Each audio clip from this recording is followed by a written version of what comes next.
5 seasons of failure. A rebuild with no end in sight. 0 playoff victories to show for our effort. I truly believed we had the pieces in place for so much more. But in reality, the puzzle was still incomplete, and there was still work to be done. And I wasn't ready to give up quite yet. I still believed in this team and the players that have developed throughout the franchise. This roster is filled with potential and promise. I knew this team was close and needed to be put over the top. And it was time to go all in with the New Orleans Saints.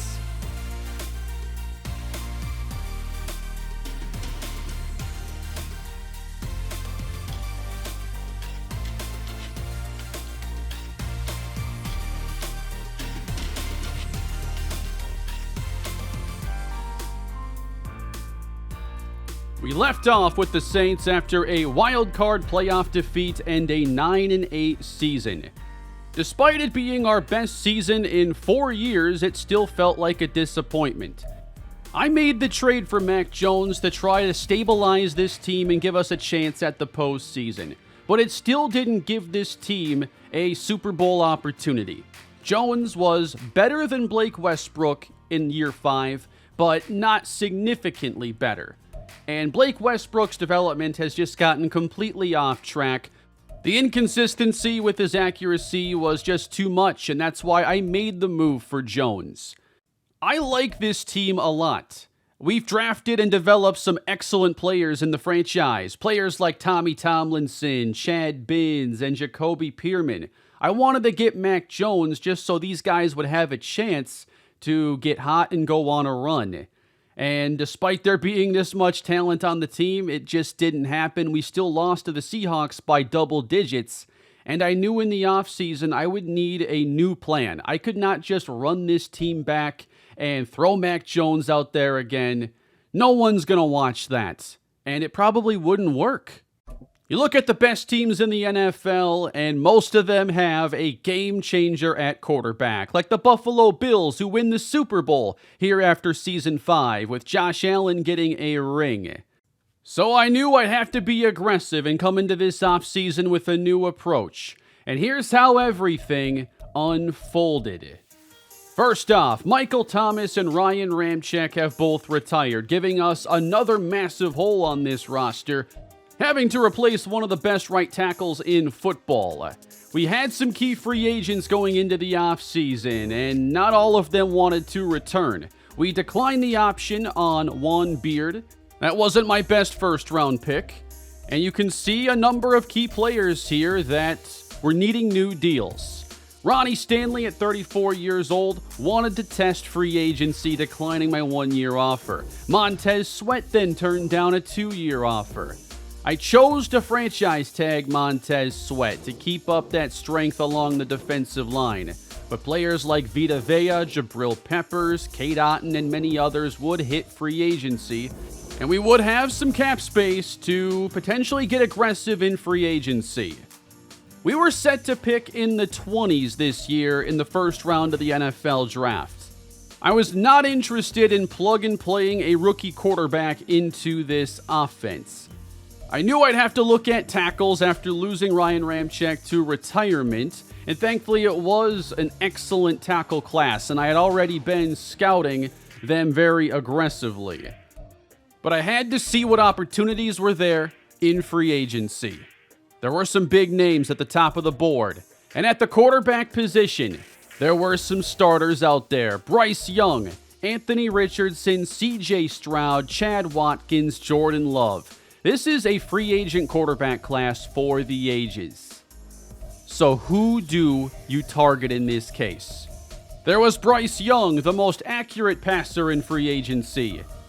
But what about the dynamic Anthony Richardson? With that cannon arm, the great speed, superstar development. Is that short accuracy too much of a concern? We've seen what's happened with Blake Westbrook, and his accuracy is rated even better. This was set to be the biggest decision of the franchise. I first offered a contract to Bryce Young. I always prioritize accuracy and consistency at quarterback, but the offers other teams were giving were pretty large. Meanwhile, Anthony Richardson, who had more interest in New Orleans, was getting lowballed by other teams.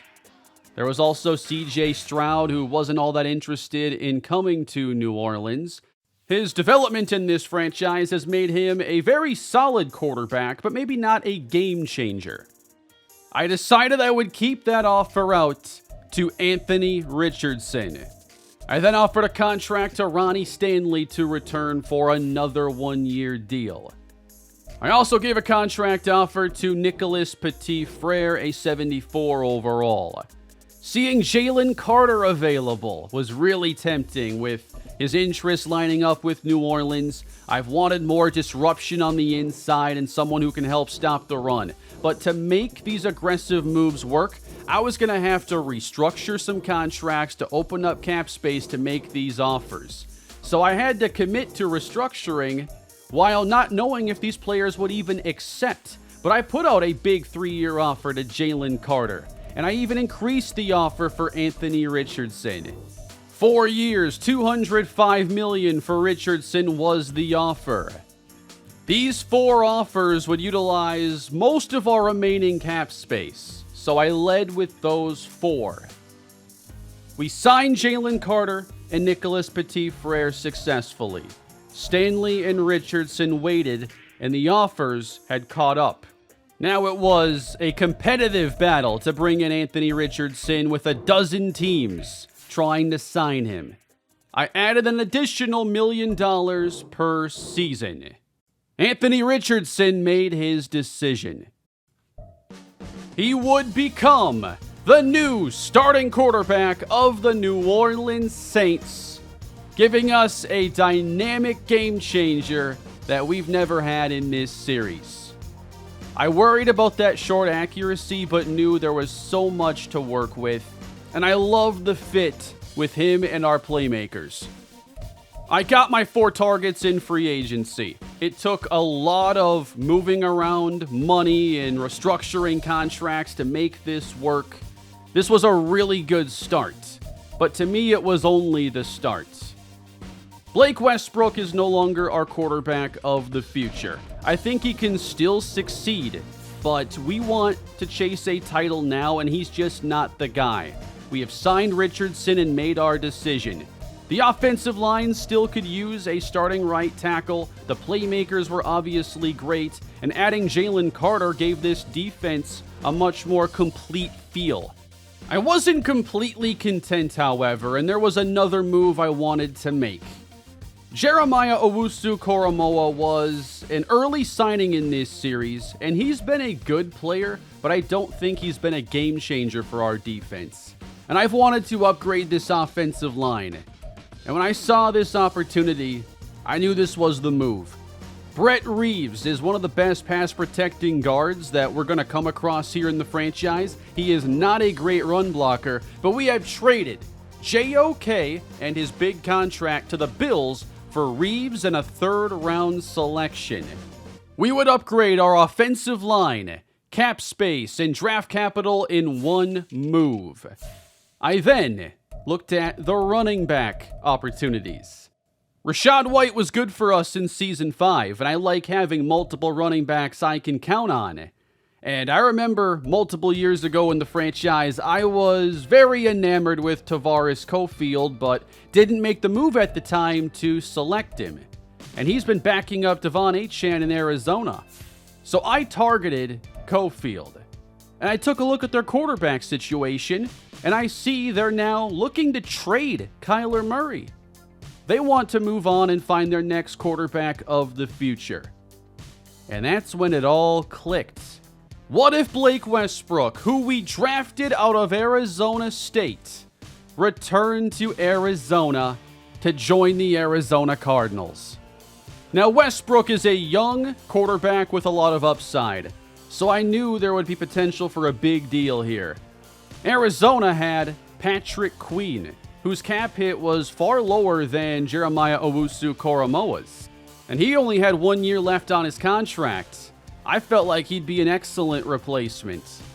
And then I looked at them picking at number 3, us picking at 21. There is so much value in a young quarterback like Westbrook. I was looking to pull off the biggest trade of this franchise. I wanted to potentially move up to 3 if there was a player that made sense for us. And the pass rushers were my target. The way this had worked out, the best quarterback in the draft was projected to go before Arizona. So they could get Westbrook. We would then swap first rounders. And I really liked what I saw with Tevin Smith. He's a great, well-rounded athlete, rushes with excellent power, can play the run. He was projected to go number 3 overall. It took a while to find the right trade, and there are so many picks and players moving in this deal.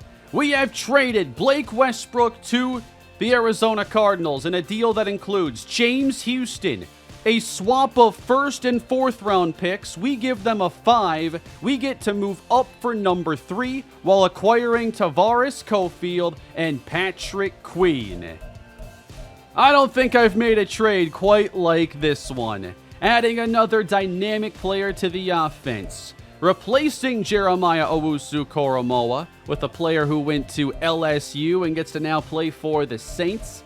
And we'd have a chance now at a top 5 selection.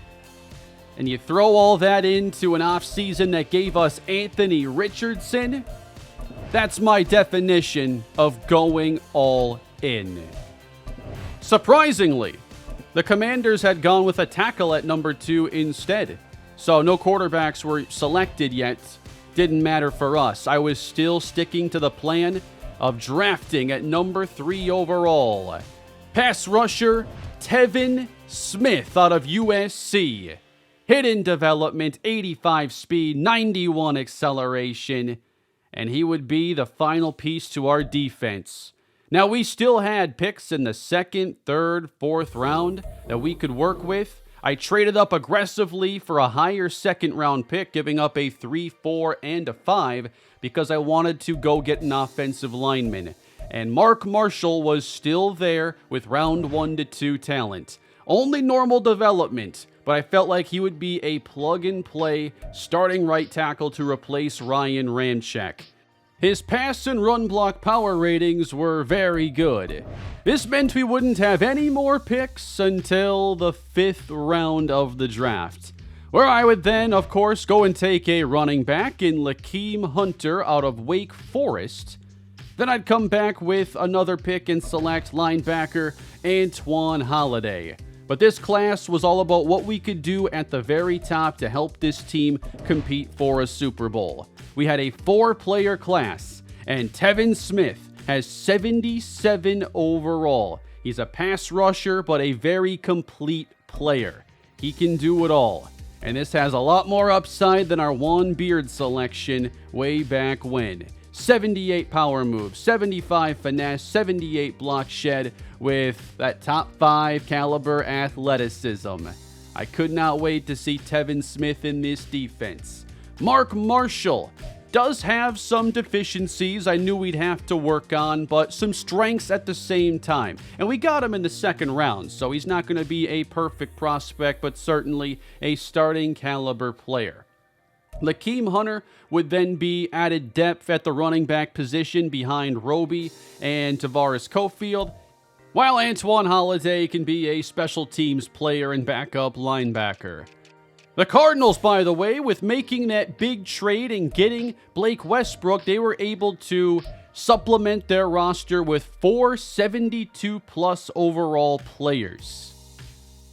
Going into the new year, we were just over the cap. I had used every resource for this team I could. We released John Waters to get us under the cap again, but I would still need to do some more restructuring to sign a couple more free agents.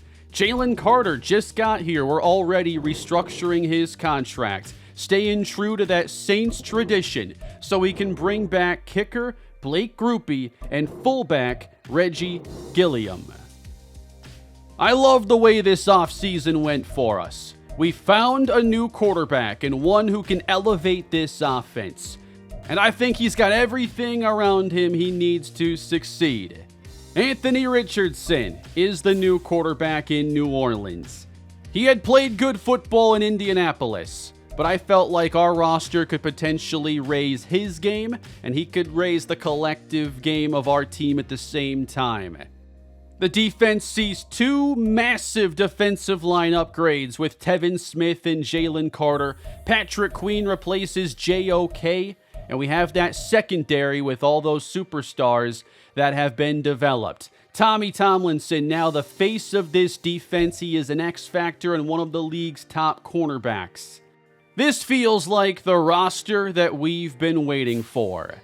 And it certainly came together in a more unique way than a lot of my other rebuilds of the past. At the same time, Blake Westbrook would receive a fresh start. Not working out with us in 2 years, but now named the starting quarterback of the Arizona Cardinals. You haven't seen the last of him, as Westbrook will face his old team in Week 15. So what do you think of these moves to put us in this position for the next year in the Saints franchise? Those of you that have watched this series have put up with a lot of mediocre football. But I knew I'd have to go all in and give this team a real shot at success. Now it's time to see if all these moves will pay off. Next time in the Saints franchise, Anthony Richardson makes his Saints starting debut. And we'll find out if this is the fresh start the Saints have been waiting for.